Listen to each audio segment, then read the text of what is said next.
Okay, we're in Job 36 today, and Elihu's on a roll. He's not going to let up on Job at all. He's going to let him have it. He's going to describe who God is. God is mighty, but despises no one. He is mighty and firm in his purpose. He does not keep the wicked alive, but gives the afflicted their rights. He does not take his eyes off the righteous. He enthrones them with kings and exalts them forever. But if people are bound in chains, held fast by cords of affliction, he tells them what they have done, that they have sinned arrogantly. He makes them listen to correction and commands them to repent of their evil. If they obey and serve him, they will spend the rest of their days in prosperity and the years in contentment. But if they do not listen, they will perish by the sword and die without knowledge. The godless in heart harbor resentment. Even when he fetters them, they do not cry for help. They die in their youth among the male prostitutes of the shrines. But those who suffer, he delivers in their suffering. He speaks to them in their affliction. And see, that's the very thing that Job was rejecting. He was rejecting his affliction. Yeah, granted, it was forced on him. He didn't have a choice. He lost his family. He lost his livelihood. He lost everything. He lost his health. He lost it all. But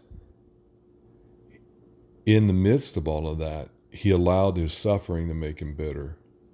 And he allowed his suffering to separate him from God. And that's exactly what God did not intend. That's a choice that Job made. And it was because of his arrogance. Everything that Elihu is saying here, he is saying of Job. And we look at the most righteous man on the earth and say, wow, look at what he did. We do the same kind of thing. But now you are laden with judgment due to the wicked. Judgment and justice have been taken hold of you. Be careful that no one entices you by riches. Do not let large bribes turn you aside.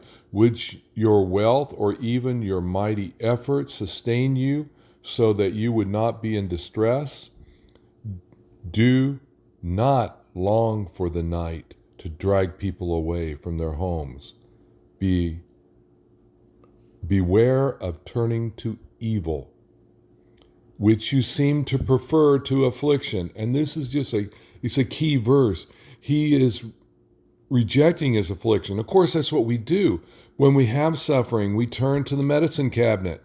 We take those aspirins or whatever to try to get away from the pain. Pain is not something we embrace, but that is exactly what Elihu is asking Job to do. Don't run from the pain. God is in the middle of the pain. And the cross has taught us that. Job did not have the lesson of the cross. We do. God is exalted in his power. Who is a teacher like him? Who has prescribed his ways for him or said to him, you have done wrong? But that's exactly what Job has done. And he's allowed his pain to separate him from God. He doesn't want to do this. How great is God beyond our understanding. The number of his years is past finding out. This is something that chapter 36, the exhortation here is, Job, come on, buddy. Come on. Okay? You're missing it. You're allowing your suffering to separate you from God when, in fact, if you just cling on to that old rugged cross, you will find what you're looking for. You will find peace with God.